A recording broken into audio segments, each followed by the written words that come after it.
Donc, je trouvais intéressant de commencer cette présentation par un flashback sur la période de mon enfance.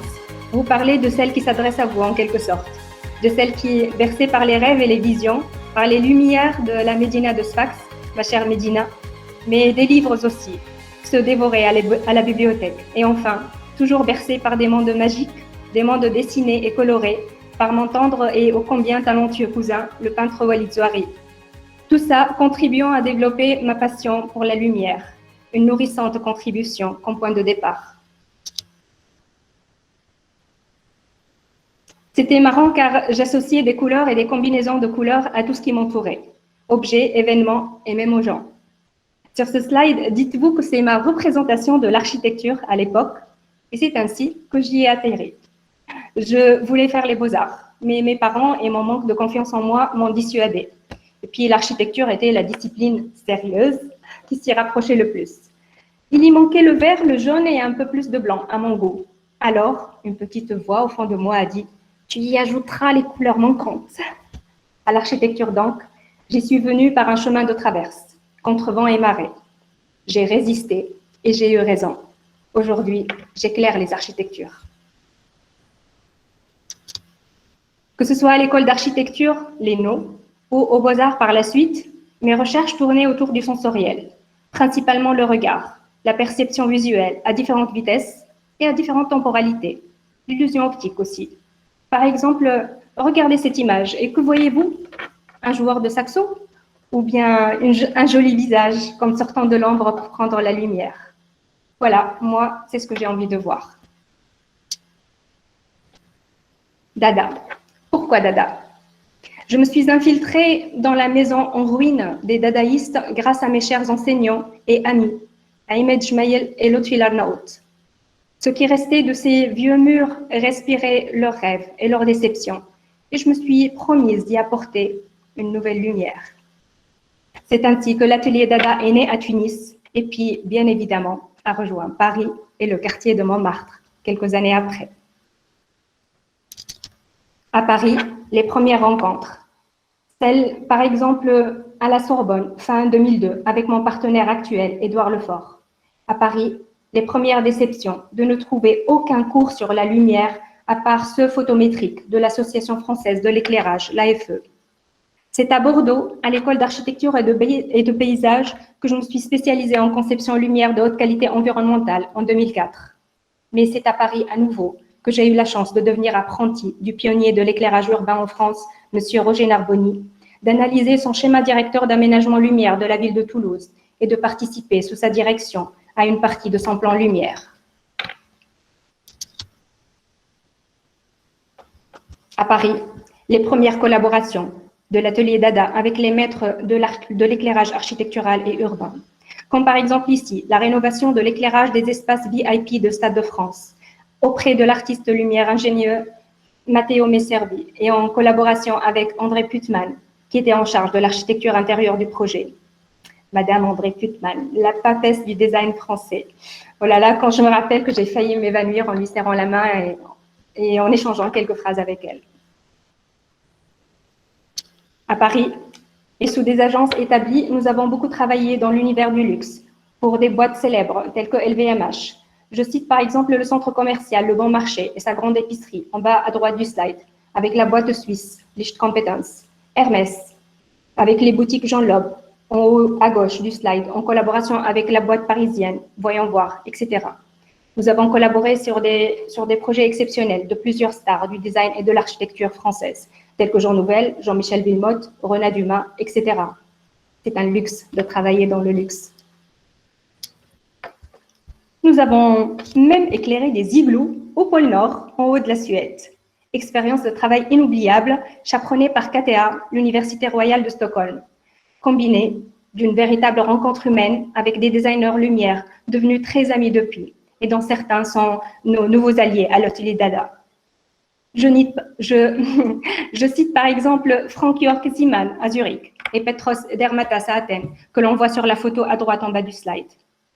C'est important de lier un travail à des personnes. C'est pourquoi j'ai mis la photo du groupe de travail. À Paris, nous avons rêvé l'urbanisme lumière de villes entières. comme celui de Goussainville, en Val d'Oise, entre 2009 et 2010. Projet qui, comme tant d'autres, a plu aux élus, mais n'a pu être réalisé, car dépendant de l'offre globale du concours de partenariat public-privé, où nous étions partenaires avec Bouygues Construction et où nous sortions deuxième à chaque fois, à Vinci. À savoir qu'en France, Vinci est le plus gros des 3 mégapachydermes du BTP, suivi de près par Bouygues et Eiffage. Difficile de danser avec les éléphants, surtout pour les petites souris que nous sommes. Alors, quand l'Inde apparut sur le chemin, nous n'avions point hésité. Un pays qui se développe très rapidement et où l'expertise européenne est très appréciée.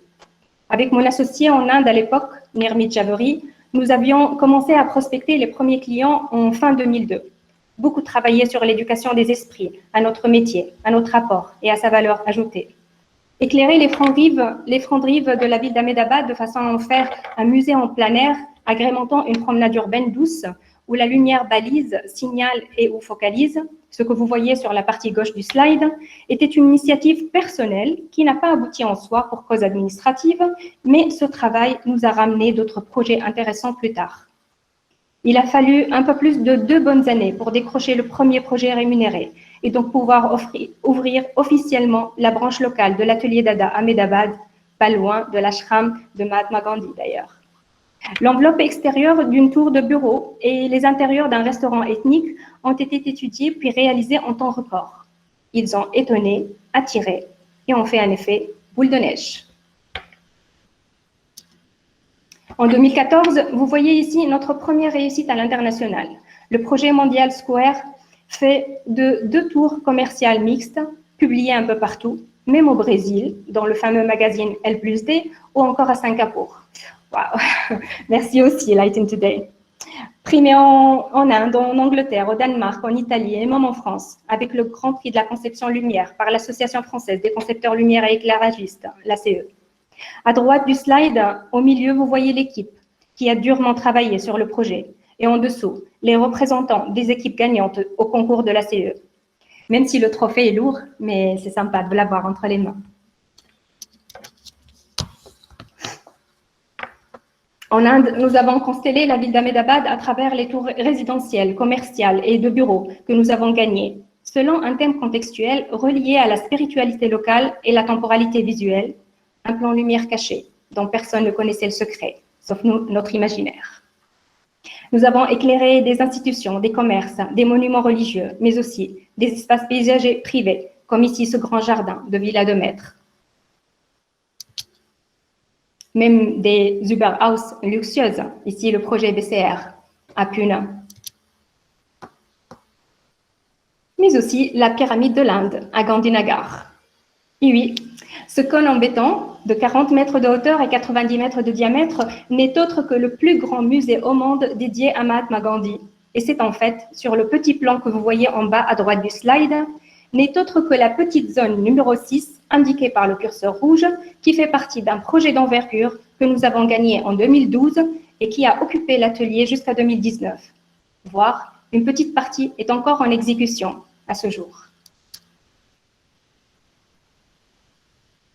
Mais la gestion de l'atelier indien devenait de plus en plus compliquée, tout comme notre vision globale qui déviait de son chemin, d'autant que l'entreprise devenait lucrative. Faute de pouvoir changer les choses autour de soi ou de se changer soi-même, j'ai décidé de retourner à la source, de m'y réinvestir à nouveau et de continuer à travailler selon les objectifs premiers de l'atelier Dada. Et quel honneur de recommencer l'activité avec un projet de la ville de Paris.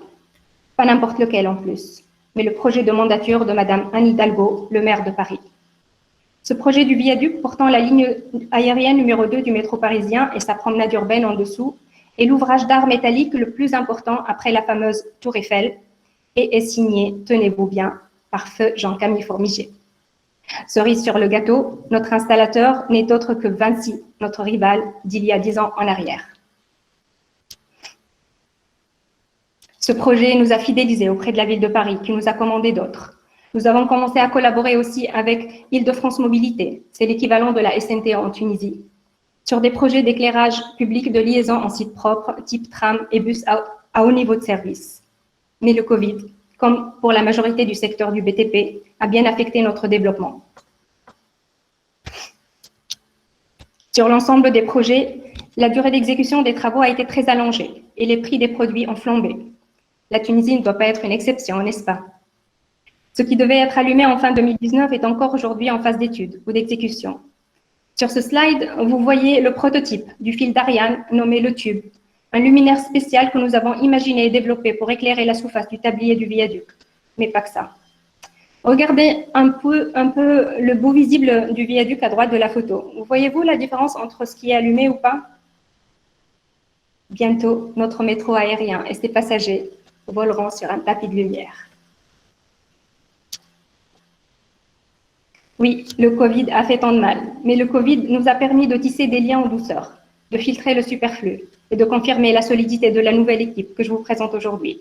Petros en Grèce, Paulina et Alex au Mexique, moi-même et Edouard à Paris, et enfin Jörg, Frank et Michela en Suisse. Une équipe ingénieuse qui a déjà commencé à consteller de beaux horizons urbains, comme la ville d'art et d'histoire qu'est Pontoise, l'ancienne ville Maya Querétaro au Mexique, la mythique Athènes en Grèce, et bien sûr, pour notre grand bonheur, la ville lumière. De nouveaux rêves que nous prendrons plaisir à vous montrer dès qu'ils auront abouti, à l'occasion d'une prochaine rencontre.